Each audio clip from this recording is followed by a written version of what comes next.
L'aube se lève sur la base navale de Coronado. L'air vibre de discipline. Le rythme sec des bottes sur l'asphalte. L'écho métallique des ordres rebondissant sur l'acier et le verre. À l'intérieur de ces portes, les grades brillent. Les noms ont du poids et le respect suit l'uniforme. Mais pas pour elle. Descendant le couloir principal, une femme en tenue de travail délavée pousse une serpillière. Manches retroussées jusqu'au coude. Mouvement régulier et précis. Pas de salut. Aucune reconnaissance. Juste le léger grincement des roues et le murmure de l'eau sur le sol lustré. 2 cadets passent, avec un sourire narquois. Saviez-vous qu'elle a échoué au BDS formation SEAL? Marmonne l'un. L'autre rit. Ça s'explique. Elle ne réagit pas. Pas le moindre tressaillement. Des années de discipline vivent dans son silence. Puis une voix perce le hall. Claire, innocente, inébranlable. Maman. Un petit garçon court vers elle, son sac à dos rebondissant, un large sourire. Elle s'accroupit, les bras ouverts, et pendant une brève seconde, ce couloir bâti sur la hiérarchie s'adoucit. Ils n'avaient aucune idée de qui était cette femme autrefois, mais ils étaient sur le point de le découvrir. Parce que certaines légendes ne portent plus l'uniforme. Elles portent des boîtes à lunch. Avant de commencer, assurez-vous de vous abonner à Military and Veteran Stories afin de ne jamais manquer ces véritables récits de courage et dites-nous en commentaire d'où vous regardez aujourd'hui. La cafétéria de la base navale de Coronado bourdonne du rythme familier de la hiérarchie. Bottes claquant sur le carrelage, couverts qui s'entrechoquent, rires résonnant entre les rangées d'uniformes. Les rubans chatoient sous la lumière fluorescente. L'odeur du café infusé se mêlant au laiton poli et à la fierté. Les conversations montent et descendent autour des déploiements, des opérations et des projets de week-end. Chaque table porte sa propre histoire. Des officiers avec des insignes étincelants. De jeunes marins désireux de faire leurs preuves. Des membres du personnel de commandement discutant de logistique et de mesures. Et puis, dans le coin le plus éloigné de la pièce, est assise quelqu'un dont personne ne parle, le capitaine Maria Lawson. Bien que personne ici n'utilise ce nom. Pour la plupart, elle n'est que la femme de ménage de la base. Son uniforme est maintenant une simple chemise de travail bleu marine aux manches retroussées, ses cheveux soigneusement attachés, sa posture d'un calme précis. Rien dans sa présence n'exige l'attention. Pourtant, elle se déplace avec une aisance qui semble déplacée. Calme dans une pièce construite sur la tension et le grade. En face d'elle est assis son fils de 8 ans, Lucas. Son sac à dos repose sur le banc à côté de lui. Ses petites mains s'activent pour ouvrir une boîte à lunch en plastique soigneusement remplie de sandwichs, de tranches de pommes et de lait au chocolat. Leur déjeuner n'est ni acheté en magasin ni sophistiqué. Il est simple, réel, fait ce matin-là avant que la base ne se réveille. Lucas sourit, prenant une grosse bouchée. « Maman, les tiens sont meilleurs que ceux de la cafétéria, » dit-il fièrement. Maria sourit doucement, les yeux chauds mais fatigués. C'est parce que la nourriture de la cafétéria n'est pas accompagnée d'un briefing de mission, plaisante-t-elle. Il rit, manquant de s'étouffer avec son sandwich. Autour d'eux, officiers et marins jettent un coup d'œil, certains avec indifférence, d'autres avec un jugement silencieux. Un groupe de jeunes recrues à une table voisine chuchote. « C'est pas la femme de ménage ?» marmonne l'un. « Ouais », répond un autre entre deux bouchées. « Elle amène son gamin ici tous les jours. » Elle a dû foirer sérieusement pour finir à faire le ménage. Elle était dans la marine ou quelque chose comme ça, dit le premier. Je suppose qu'elle n'était pas assez bonne pour rester. Leurs rires se fondent dans le bruit de fond. Maria ne les entend pas. Ou peut-être qu'elle les entend et choisit de ne pas réagir. Elle est concentrée sur Lucas, coupant ses tranches de pommes en deux avec un couteau en plastique. Soigneuse et délibérée. Rappelle-toi toujours ceci, mon garçon, dit-elle doucement. Le respect, ce n'est pas celui qui parle le plus fort ou qui a le grade le plus élevé. C'est celui qui reste digne quand personne ne regarde. Lucas hoche la tête solennellement, comme seul un enfant essayant d'agir en adulte peut le faire. De l'autre côté de la cafétéria, l'amiral Rebecca Stone les remarque. Elle a la quarantaine, perspicace, délibérée, le genre d'officier qui commande une pièce par sa présence, pas par son volume. Son uniforme est impeccable, ses rubans parfaitement alignés et ses cheveux foncés épinglés sous sa casquette. Elle est en pleine conversation avec un jeune officier, mais son attention se détourne. Son regard se pose sur Maria. Quelque chose dans la posture de la femme de ménage, droite, disciplinée, inébranlable, la fait s'arrêter. La façon dont Maria bouge, chaque mouvement économe, chaque geste précis. Cela lui semble familier, comme quelqu'un entraîné à contrôler le chaos. Amiral, la presse son aide. Stone cligne des yeux et hoche la tête. Oui, désolé. Continuez. Mais son esprit s'attarde sur la femme tranquille dans le coin. Au même instant, les portes de la cafétéria s'ouvrent et l'amiral Thomas Grandtante, ses médailles étincelantes sous les lumières du plafond, sa voix tonitruante avant même qu'il ne franchisse le seuil. L'air semble changer. Les conversations s'interrompent. Grant aime cela. Il se nourrit de l'attention. Messieurs, annonce-t-il à son entourage, j'espère que vous ne mangez pas comme des civils aujourd'hui. On a un briefing dans 20 minutes. Un rire éclate parmi les jeunes officiers qui le suivent. Il se nourrit de la hiérarchie. Chaque mot qu'il prononce porte un sous-entendu suffisant qui sépare le commandement du reste. Alors qu'il passe devant le comptoir, il aperçoit Maria à l'arrière. Son sourire se tord, l'amusement éclairant ses yeux. « Eh bien, regardez-moi ça, marmonne-t-il. La meilleure division de conciergerie de la marine au travail. » L'un de ses aides rit nerveusement. « Elle est là tous les jours, monsieur. Elle amène son gamin. »« Bien sûr qu'elle le fait, » répond Grant, la voix dégoulinante de sarcasme. On ne peut pas lui en vouloir. Quelqu'un doit faire le ménage après les vrais marins. Maria ne lève pas les yeux. Elle l'entend, mais son visage reste impassible. Lucas, cependant, se raidit. Ses petites épaules se contractent, sa mâchoire se resserrant en une défense silencieuse.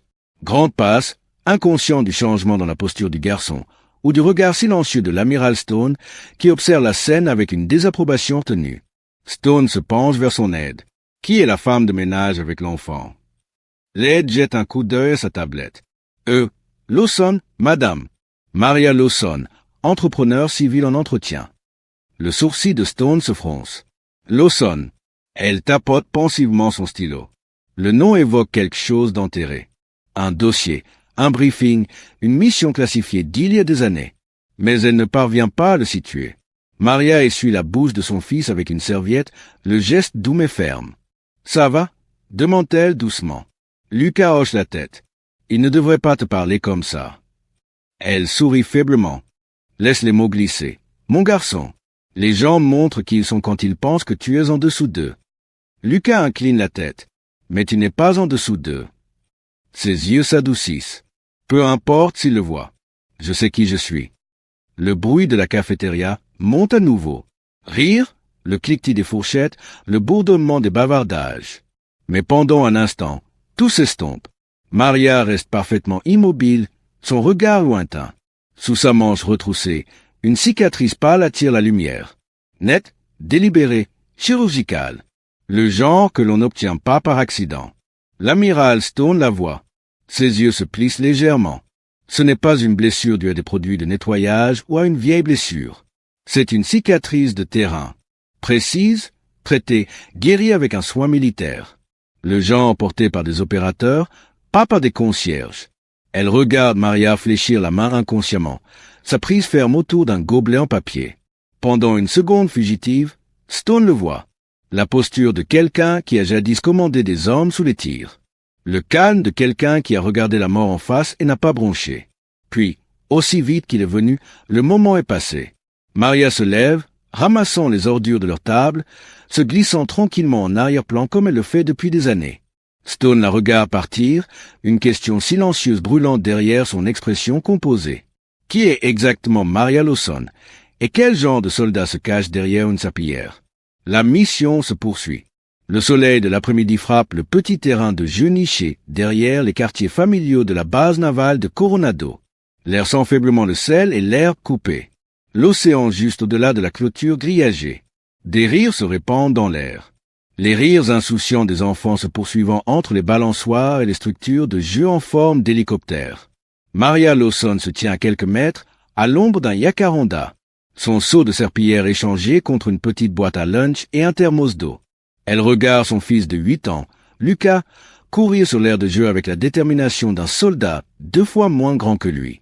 Son rire est sans filtre, innocent, un son qu'elle a passé une vie à se battre pour protéger. Sur un banc voisin, 2 femmes de marins sont assises avec des tasses de café, discutant oisivement.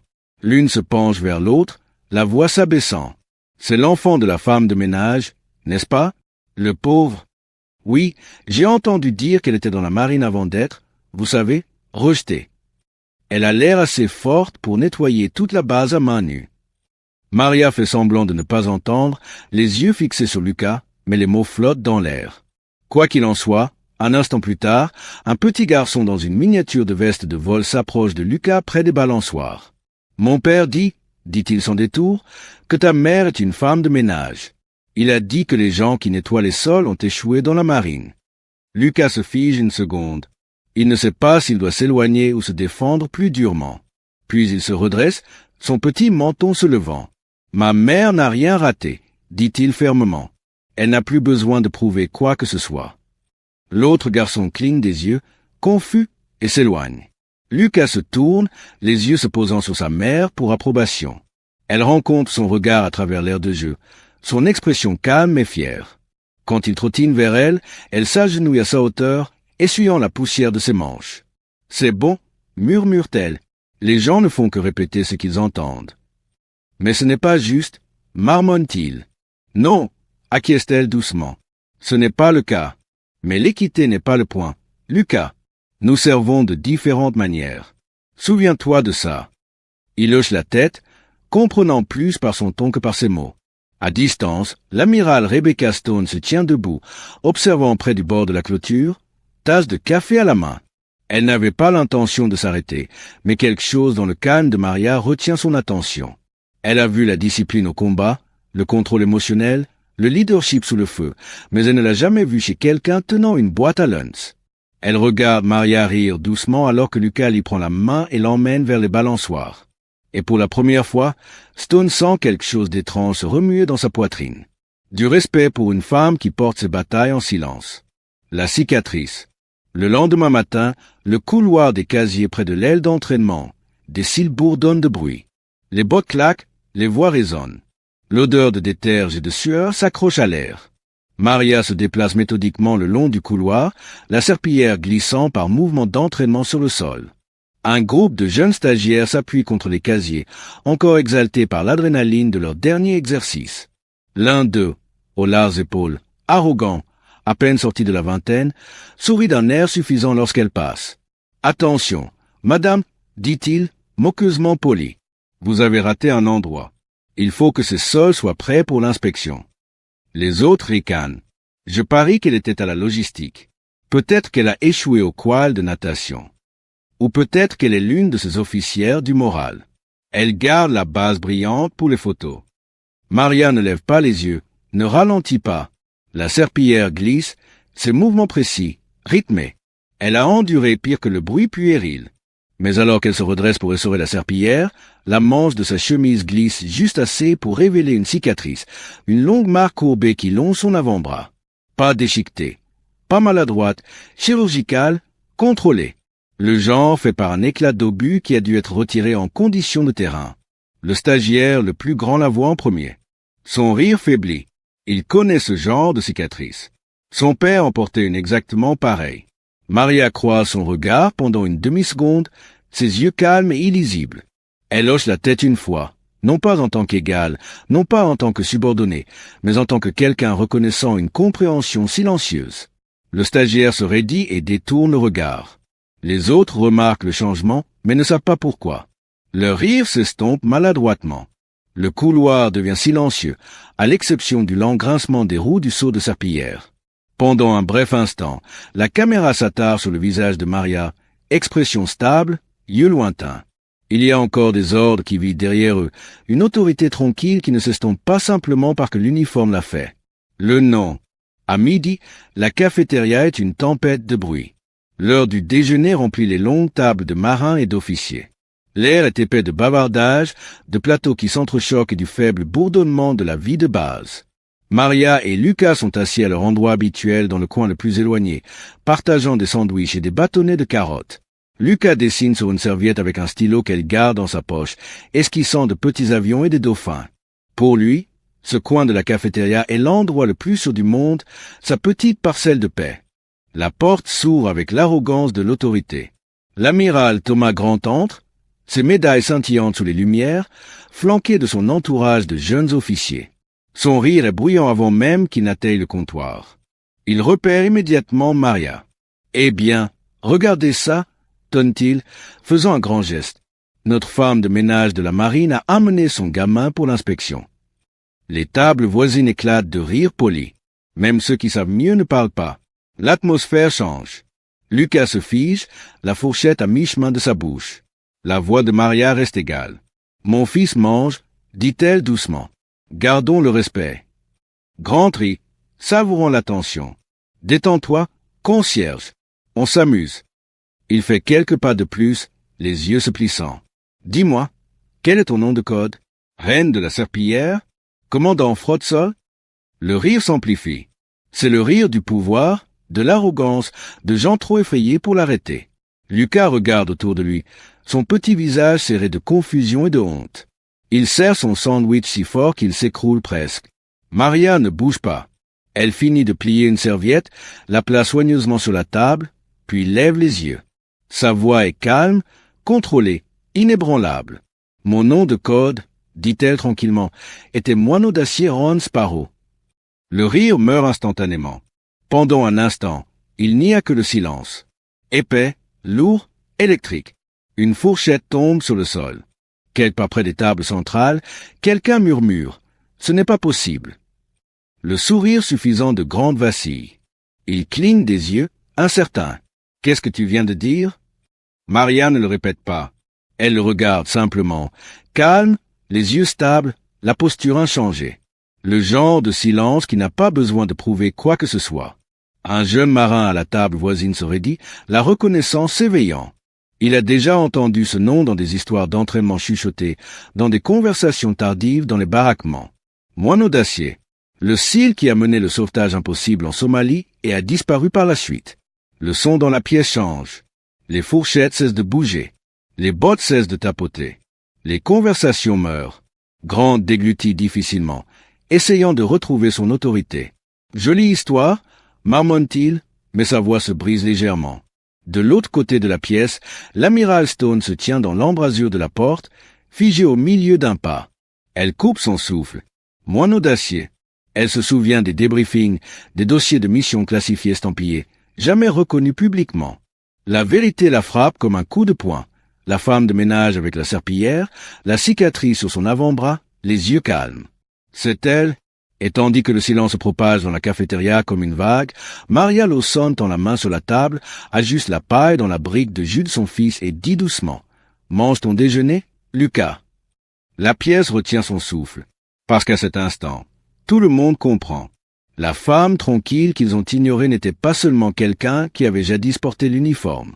Elle était le genre de légende qu'il avait construit, le genre de guerrière qui n'avait pas besoin d'applaudissements, seulement de paix. Le genre qui portait sa valeur non pas en médailles, mais dans la façon dont elle se portait maintenant, calme, composée et totalement inébranlable. Le seul son qui reste est le lent battement de cœur de la réalisation et le crescendo, doux et lancinant d'une musique qui monte comme une mémoire que la base avait oubliée. Le salut. Pendant un battement de cœur, la cafétéria est immobile. Même les lumières fluorescentes semblent plus silencieuses, comme si le bâtiment lui-même écoutait. Puis, comme un tremblement parcourant le sol, vient le premier chuchotement. Moineau d'acier. Il glisse des lèvres d'un jeune marin à l'autre bout de la pièce. Puis une autre voix le répète. Et une autre. En quelques secondes, le nom ondule dans l'air comme une marée montante. Moineau d'acier, la commandante SEAL qui est passée dans l'ombre. C'est elle qui a sorti ce peloton en Somalie. Pas possible. Elle était censée être morte. L'amiral Grant reste figé. Fourchette, toujours à la main. Le sourire suffisant a disparu depuis longtemps. Il regarde Maria, puis les visages stupéfaits autour de la cafétéria, comme s'il attendait que quelqu'un rie et prouve que tout cela n'est qu'une blague. Mais personne ne le fait. Personne ne le peut. Au bord de la pièce, la tasse de café de l'amiral Rebecca Stone glisse légèrement dans sa prise. Le nom la frappe comme un coup de fusil de mémoire. Moineau d'acier. Elle avait vu ce nom de code une fois, enterré profondément dans un dossier classifié intitulé Opération Lance de Marée. Une mission désastreuse qui aurait dû tuer toutes les personnes impliquées. Toutes sauf une opératrice qui a mené l'extraction impossible à travers une tempête de sable, transportant des blessés deux par deux. La mission a été effacée. Les survivants soumis au secret. Le nom de l'opératrice a été masqué jusqu'à présent. Les yeux de Stone s'écarquillent. La femme de ménage qui bougeait comme un officier. La cicatrice, la discipline, tout s'effondre en une seule vérité. Elle se tient dans la même pièce qu'un fantôme autour duquel la marine a bâti des légendes.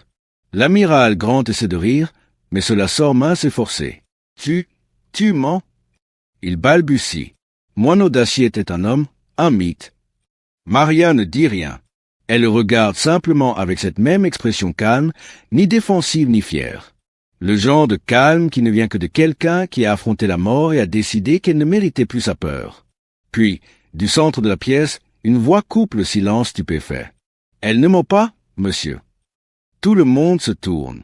L'orateur est un instructeur cils aux larges épaules, à la fin de la trentaine, le visage ridé par des années de déploiement, les yeux clairs de conviction. Son étiquette de nom indique Hugues.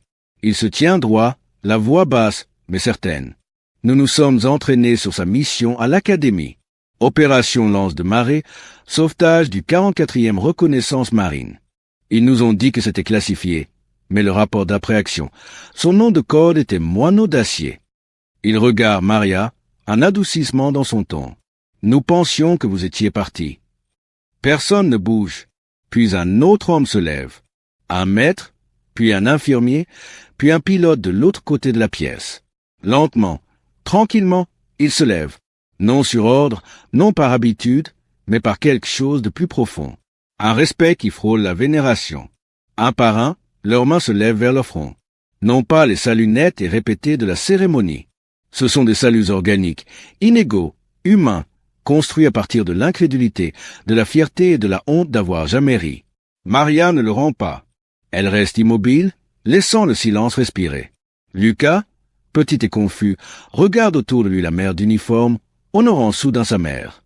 Ses yeux écarquillés se posent sur son visage. « Maman !» Sa voix est à peine un murmure. « Tu es moineau d'acier ?» Maria s'agenouille à côté de lui, ses vieilles articulations craquant doucement. Elle rencontre son regard, sa voix douce, mais sûre. « Je l'étais, dit-elle, il y a longtemps. » Elle touche sa joue, ses yeux doux d'un amour qu'aucun champ de bataille n'a jamais vu. « Maintenant, je ne suis que ta mère. C'est le seul grade qui m'importe. » Lucas cligne des yeux, le poids de ses mots s'enfonçant lentement, la fierté naissant encore plus lentement. De l'autre côté de la pièce, l'amiral Stone baisse la tête. Non par honte, par respect. Un salut ne suffirait pas. Pas pour cela. Grant, toujours debout près du comptoir, peut à peine respirer. Sa poignée se resserre autour de son plateau jusqu'à ce que le plastique se fissure sous ses doigts. Cela n'a pas de sens, marmonne-t-il, la voix tremblante. Tu as disparu. Maria le regarde. Certaines personnes peuvent prendre leur retraite tranquillement, dit-elle simplement. Certains d'entre nous doivent disparaître pour trouver la paix. Le ton n'est pas arrogant. Il est final. C'est la vérité prononcée par quelqu'un qui a trop vu et qui choisit la douceur à la place. Stone fait un pas lent en avant, ses talons résonnant dans le calme stupéfait. Tous les yeux la suivent alors qu'elle s'approche de la table du coin. Elle s'arrête à quelques mètres de Maria et Lucas. Sa voix, lorsqu'elle arrive, est basse et stable. « Capitaine Lawson », dit-elle soigneusement, utilisant le titre avec un respect délibéré. « La marine vous doit plus qu'elle ne peut rembourser. » Maria secoue la tête. « Non, amiral, je ne dois rien à la marine. J'ai fait ma part. Maintenant, je fais ce qui compte. » Stone jette un coup d'œil à Lucas, comprenant ce qu'elle veut dire. « C'est à cause de lui que vous êtes parti, » dit-elle doucement. Maria hoche la tête une fois. Il avait plus besoin d'une mère que la marine d'une arme. Les mots frappent la pièce avec une précision chirurgicale. Simple, humble, absolu. Un murmure se propage à nouveau. Cette fois, non pas l'incrédulité, mais la réflexion. Le son des hommes et des femmes, réalisant à quoi ressemble la vraie force. Non pas dans les médailles, non pas dans le bruit, dans la conviction tranquille.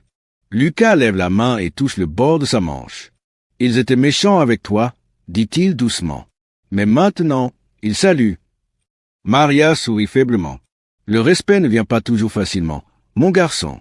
Parfois, il faut rappeler aux gens à quoi ils ressemblent. » Stone expire lentement par le nez, clignant des yeux devant quelque chose qui ressemble étrangement à de l'émotion.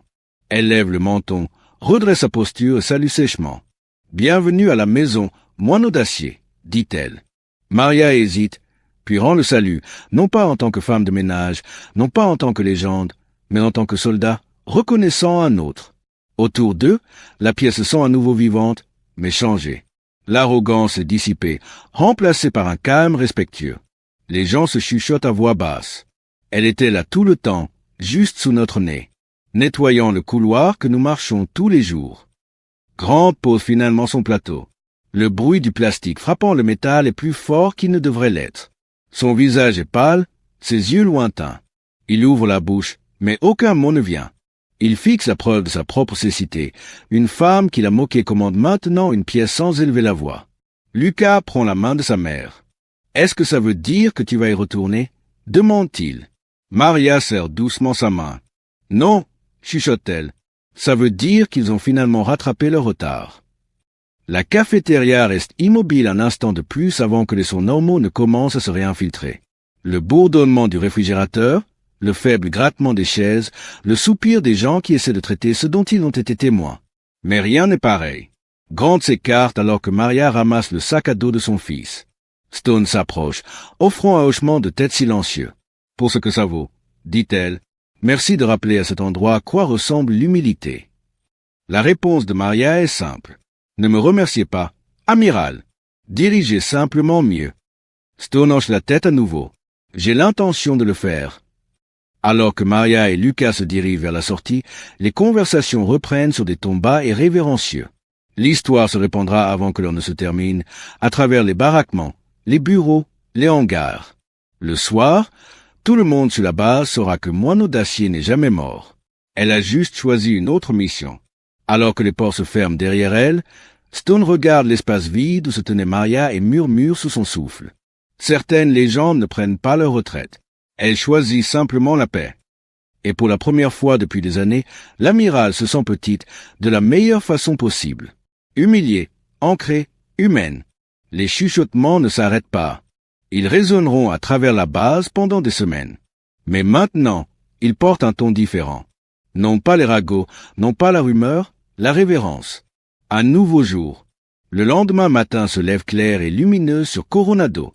La base se réveille comme toujours. Le son des appels de cadence lointains, le cliquetis métallique des plateaux de la cantine, le bourdonnement incessant du devoir. Mais quelque chose de subtil a changé. Lorsque Maria Lawson franchit les portes en poussant son chariot de nettoyage, les têtes se tournent. Non pas par moquerie, non pas par curiosité, mais par un respect tranquille. Les conversations s'interrompent un instant lorsqu'elle passe, puis reprennent sur un ton plus bas. Le même couloir qui portait autrefois des murmures de ridicule porte maintenant des murmures de vénération. Son chariot roule le long du carrelage familier.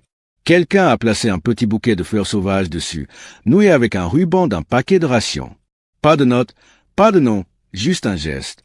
Elle s'arrête un instant, le bout des doigts effleurant les pétales, puis sourit faiblement et continue dans le couloir. Deux jeunes marins s'approchent des extrémités opposées du couloir. Le premier ouvre une porte pour elle sans qu'on le lui demande. Le second redresse son uniforme lorsqu'elle passe, la posture instinctivement respectueuse. Ils ne disent pas un mot. Ils n'en ont pas besoin. Maria ne dit rien non plus. Elle se déplace avec le même rythme régulier que toujours. Serpillière, rinçage, glissement. Mais il y a une différence maintenant. Chaque mouvement semble plus léger, comme si les fantômes qu'elle portait avaient enfin été vus. Dans le couloir, l'amiral Rebecca Stone la repère et ralentit son pas. Elle tient 2 tasses de café fumantes. « Bonjour » dit-elle doucement, en tendant l'une. « Je ne savais pas comment vous le preniez, alors j'ai pris noir, black. » Maria l'accepte avec un hochement de tête. C'est la seule façon que ça devrait être. Elles se tiennent ensemble dans une petite alcôve tranquille, le bruit lointain des exercices résonnant à travers la base. Stone l'étudie longuement. « Vous avez renoncé au commandement, » dit-elle finalement, « pour votre fils. » Maria regarde dans son café, la vapeur montant entre elles. « Je n'ai pas renoncé, » dit-elle doucement. « Je suis rentrée à la maison. » Stone laisse le silence s'installer, comprenant le poids de ces 3 mots. La plupart d'entre nous ne savons pas quand arrêter de se battre, admet-elle. Vous l'avez fait? Maria jette un coup d'œil par la fenêtre où Lucas est visible au loin, courant vers le bâtiment de l'école, son sac à dos rebondissant. Certaines guerres valent la peine d'être perdues, murmure-t-elle. Celle-là ne l'était pas, Stone expire lentement, hochant la tête. Vous savez, j'ai passé la moitié de ma carrière à essayer d'être moins audacieux, dit-elle. Il s'avère qu'elle nettoyait mes sols. Maria sourit à cela, un sourire doux et entendu. Les légendes ne portent pas toujours les bonnes bottes, dit-elle. Parfois, elles sont juste usées. Stone la regarde vraiment, et voit non pas une femme de ménage, non pas un mythe, mais une soldate qui a trouvé la paix à la dure. La preuve. Ce même matin, l'amiral Thomas Grant est assis seul dans son bureau. Les stores sont baissés. Son bureau est couvert de rapports éparpillés et de tasses de café vides, mais sur le moniteur devant lui joue autre chose. Des images de combats archivées. Il clique sur des fichiers auxquels il n'était pas censé accéder, chacun portant le même en tête. Opération lance de marée restreint. La vidéo granuleuse s'anime. À travers la statique, une caméra montée sur un casque capture le chaos. Des balles traversant la poussière. Le bavardage radio hurlant. Des voix criant des coordonnées. Des cris. Puis, au milieu de la confusion, une silhouette se déplace à travers la fumée, traînant Marine blessée à travers le sable découvert. Copie. Moins audacieux en route. Une voix appelle sur les communications. Grant se penche en avant, le souffle coupé. Il reconnaît l'insigne sur l'uniforme du Marine. C'est l'unité de son frère. La réalisation le frappe comme un coup.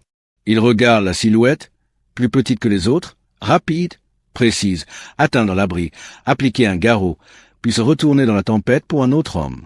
La caméra de casque tremble violemment. Une explosion. Puis la voix à nouveau, féminine cette fois, stable malgré le chaos. On ne laisse personne derrière. Continue d'avancer. Grant met la vidéo en pause. L'horodatage clignote à l'écran. C'était le jour où toute l'escouade de son frère a survécu contre toute attente. Et il avait passé des années à croire que la chance l'avait fait. Ce n'était pas la chance. C'était elle. Il se penche en arrière sur sa chaise, le poids de la culpabilité s'abattant. L'arrogance, la moquerie, la fierté aveugle, tout s'effondre dans le calme de ce bureau. Pour la première fois depuis des années, il se sent petit, non pas rabaissé, mais humilié. Il fixe le cadre en pause. Une femme en équipement de combat, la visière reflétant la lumière du feu, sa main levée pour signaler l'extraction. La légende qui l'a jadis rejeté le regarde maintenant à travers les pixels et le temps. « Merci » murmure-t-il dans la pièce vide. Le coucher de soleil. Le soir tombe doucement sur la base navale de Coronado, peignant l'horizon de nuances d'or et de carmin. Le mur de la mer à l'extérieur de la base est presque désert, juste des mouettes et le faible bourdonnement de la ville au-delà. Maria est assise au bord de la barrière de béton, ses bottes éraflées, les manches de son uniforme retroussées. À côté d'elle, Lucas balance ses jambes au-dessus de la chute, les faisant se balancer oisivement tandis que la marée clapote contre les rochers en dessous. Il tient un bateau en papier, un qu'ils ont plié ensemble à partir d'une serviette au dîner, et le pose doucement sur l'eau. Le courant l'attrape, le tirant lentement vers la mer. « Maman » dit-il après un moment, les yeux toujours fixés sur la minuscule voile blanche. « Ça te manque » ? La marine. Maria prend une profonde inspiration, regardant l'horizon. L'océan s'étend sans fin devant eux. Calme maintenant, mais elle sait quelle tempête il cache. Parfois, dit-elle finalement, parfois, le bruit me manque, la mission, le sentiment que ce que je faisais comptait. Elle le regarde, sa voix s'adoucissant. Mais j'ai appris quelque chose là-bas. Les batailles les plus dures ne se déroulent pas sur le champ de bataille. Elles se déroulent à la maison. Lucas lève les yeux curieux. Quel genre de bataille? Elle sourit faiblement. Le genre où il faut se présenter tous les jours, même quand on est fatigué. Le genre où personne ne vous donne de médaille pour avoir fait la bonne chose. Le genre où on aime quelqu'un assez pour rester. Il hoche la tête, réfléchissant profondément, puis appuie sa tête contre son épaule. Alors, c'est ta mission maintenant? Ça, dit-elle, passant un bras autour de lui, c'est ma mission, et c'est celle que je compte gagner. Pendant un long moment, aucun des deux ne parle. La caméra s'éloigne lentement, la base devenant plus petite au loin. Le vent effleure ses cheveux, les vagues s'écrasent et s'estompent contre le mur de la mer. Maria regarde l'horizon, calme, infini, mérité. L'océan ne rugit plus. Il respire. La paix ne s'annonce pas avec des médailles ou des saluts. Elle arrive tranquillement dans le rire d'un fils, dans un coucher de soleil qui ne fait plus mal à regarder, dans l'immobilité de savoir qu'elle n'a plus rien à prouver. Et tandis que la lumière s'estompe, Maria Lawson, moins audacieux, laisse la dernière partie de la journée s'échapper avec un petit sourire satisfait. Elle a mené ses guerres. Maintenant, enfin, elle est rentrée. La reconnaissance.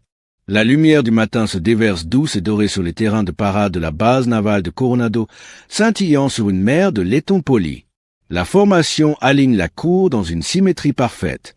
Des centaines d'uniformes, des bottes alignées, des visages en avant, le drapeau s'agite paresseusement au-dessus du bâtiment de commandement, son tissu attrapant le vent comme une lente respiration. Un faible bourdonnement d'anticipation ondule à travers les rangs. À l'avant, un podium en bois se tient prêt, flanqué de bannières et d'un seul microphone. L'amiral Rebecca Stone prend sa position derrière, nette et composée. Pour la foule, ce n'est qu'une autre reconnaissance de base. Routine, formelle, efficace. Mais pour ceux qui savent, aujourd'hui porte quelque chose de plus profond. Dans l'allée principale, Maria Lawson s'approche. Son fils Lucas marchant à côté d'elle, lui tenant la main. Elle porte son uniforme de travail, la même chemise bleu marine délavée et le pantalon kaki qu'elle a porté tous les jours. Le soleil du matin peint sa silhouette en or, adoucissant les lignes de l'âge et de l'expérience. Lucas plisse les yeux devant la foule rassemblée. « Maman, pourquoi est-ce que tout le monde est là ?» chuchote-t-il. Elle hausse les épaules, faisant semblant de ne pas savoir. « Probablement un briefing, dit-elle, même si quelque chose dans son instinct lui dit le contraire. Stone tapote le microphone. « Bonjour !» Sa voix coupe clairement à travers la cour. « Aujourd'hui, nous nous rassemblons non pas pour le grade, non pas pour les médailles, mais pour quelque chose de plus rare, un acte de service tranquille qui est resté invisible pendant bien trop longtemps. » Des murmures traversent la foule. Maria s'arrête à mi-chemin, la confusion vacillant sur son visage. Lucas lui tire la manche. « Il parle de toi, maman. » Stone continue, les yeux balayant l'audience. « Nous portons tous des uniformes qui marquent notre service. Mais il y a ceux qui servent après que l'uniforme soit parti. Ceux qui nous rappellent à quoi ressemble vraiment l'honneur. Aujourd'hui, nous reconnaissons l'un d'eux. » De la foule, l'amiral Thomas Grant s'avance, sa posture à droite, ses yeux lourds du poids de la réflexion. Fini le sourire suffisant, l'arrogance. À sa place tient un homme qui a dû regarder sa propre fierté en face et l'avaler. Il s'approche du podium, s'éclaircissant la gorge. La cour devient silencieuse. « Capitaine Lawson, commence-t-il, sa voix basse mais stable. Je me suis moqué de vous par fierté et ignorance. » Il s'arrête, jetant un coup d'œil vers elle. Cette femme, qui se tenait autrefois sous son mépris, se tient maintenant sous le soleil du matin sans rien approuver. Je n'ai pas vu le soldat devant moi. J'ai vu une femme de ménage et je me suis trompé. Il prend une inspiration. Vous nous avez rappelé à tous à quoi ressemble le vrai leadership. L'humilité, le sacrifice et le courage qui ne s'estompent pas quand l'uniforme le fait. Puis, sans hésitation, Grant lève la main dans un salut net et respectueux. Le moment reste suspendu pendant un battement de cœur. Personne ne bouge. Puis la ligne d'officiers derrière lui suit. Marins, marines, aviateurs, tous, un par un. Toute la base lève la main droite vers son front. La cour se transforme en une mer de salut visant non pas le drapeau, non pas le commandement, mais une femme tenant la main de son fils. Maria reste immobile, le choc vacillant dans ses yeux. Elle a passé des années invisibles, insignes par les personnes mêmes qu'elle a jadis menées au feu. Et maintenant, tout d'un coup, il la voit. Lucas lui serre la main. « Maman » chuchote-t-il, la voix tremblante d'excitation. « Il te salue. » Elle s'agenouille à côté de lui, souriant doucement. « Non, mon cœur, dit-elle. Il salue ce qui compte. » L'amiral Stone s'avance à nouveau, sa voix stable d'émotion. « Il y a des héros que nous saluons, dit-elle, et des héros dont nous apprenons. Le capitaine Lawson nous a appris que les médailles s'estompent, mais que le caractère ne s'estompe jamais. » Les applaudissements montent doucement, puis s'intensifient, sincères comme le rythme des vagues lointaines. Lucas applaudit si fort que ses petites paumes deviennent rouges. « Vas-y, maman !» crie-t-il, sa voix coupant la cérémonie. Des rires légers se propagent dans la foule, brisant la tension en chaleur. Stone fait signe à Maria de la rejoindre au podium. Maria hésite, puis s'avance, chaque pas résonnant à travers la cour. La foule se sépare naturellement, le chemin se dégageant comme la marée se retirant. Elle se tient au microphone, le drapeau ondulant derrière elle, le vent attrapant des mèches de ses cheveux. Sa voix est calme, portant le poids de tout ce qu'elle a vécu. Je ne suis plus moineau d'acier, dit-elle. Cette partie de moi fait ce qu'elle devait faire. Mais je sers toujours d'une manière différente. Elle regarde Lucas, qui lève les yeux vers elle comme s'il la voyait pour la première fois. Je ne suis qu'une mère maintenant, et élever un homme bon. C'est la plus grande mission que j'accomplirai jamais. La foule devient silencieuse, les mots s'installant comme une vérité. Derrière elle, le drapeau capte à nouveau la lumière du soleil, ses couleurs vives et vivantes. La brise monte, portant le son des applaudissements à travers la cour. Les officiers applaudissent. Les hommes et les femmes enrôlés applaudissent. Même Grant, la mâchoire serrée mais les yeux humides, se joint à eux. Stone s'approche, tendant la main. Au nom de la marine des États-Unis United States Navy, dit-elle doucement. Merci de nous rappeler qui nous sommes censés être. Maria lui serre la main. Vous n'avez pas besoin de me remercier. Amiral, répond-elle doucement. Prenez juste soin de la prochaine génération. Assurez-vous qu'ils n'oublient jamais ce que cet uniforme signifie. Stone hoche la tête. Ils ne l'oublieront pas. La caméra s'éloigne lentement, capturant toute la scène. Les rangées de marins en formation, le drapeau flottant, la lumière du soleil traversant la base. Au bord du cadre, Lucas regarde sa mère, la fierté brillant sur son petit visage. « Tu l'as fait » chuchote-t-il. Maria sourit. « Non, mon cœur.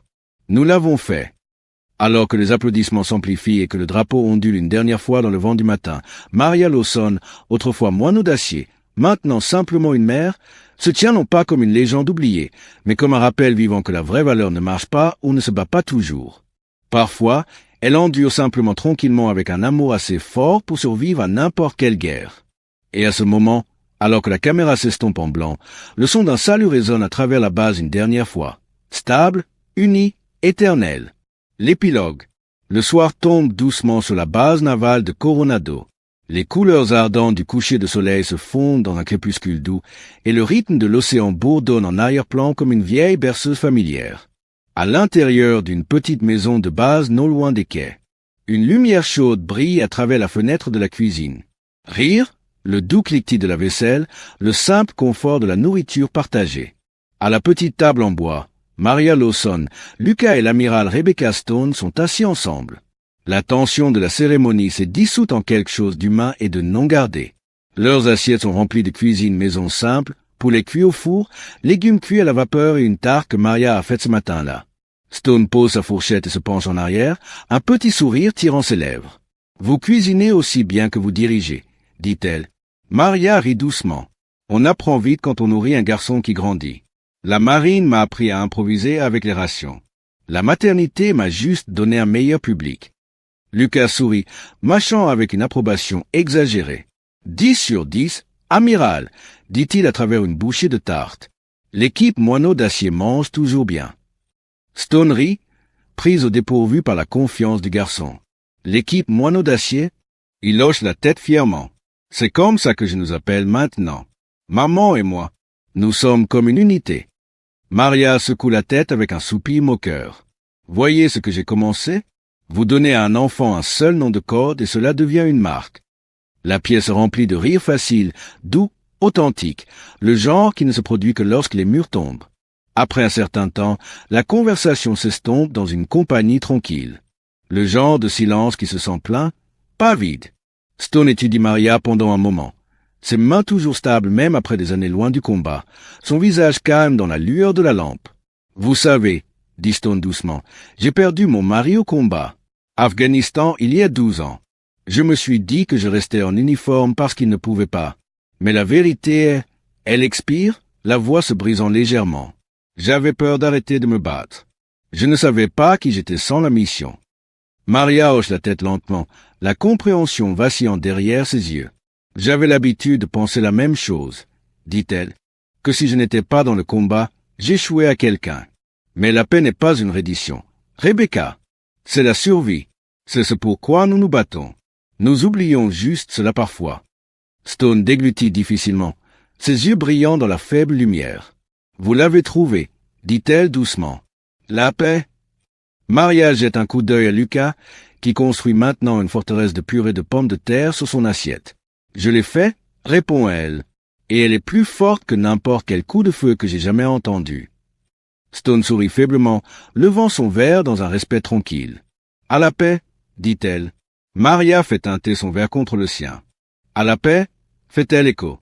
Et à ceux qui nous rappellent pourquoi nous nous battons pour elle. » Lucas lève sa brique de jus fièrement. « À l'équipe moineau d'acier. » Ils rient tous à nouveau, le son montant au-dessus du bourdonnement du ventilateur de plafond et des vagues lointaines. Plus tard, lorsque la vaisselle est débarrassée et que Stone est parti, Maria sort. L'air nocturne est frais, teinté de l'odeur de sel et de kérosène. Elle se tient sur le petit porche, regardant les faibles lumières de la base scintiller à travers la baie. Pour la première fois depuis des années, son cœur se sent immobile, non pas vide, juste plein de quelque chose de différent. À l'intérieur, la voix de Lucas dérive de sa chambre. « Bonne nuit, maman. »« Bonne nuit, soldat, » répond-elle. Le lendemain matin, le soleil se lève doux et doré sur la base. Maria et Lucas marchent côte à côte vers la porte principale, son petit sac à dos rebondissant à chaque pas. La journée est à nouveau ordinaire. Des exercices résonnant au loin, des moteurs d'avions grondant faiblement, des marins se déplaçant rapidement vers leur poste. Mais alors qu'ils marchent, quelque chose commence à se produire.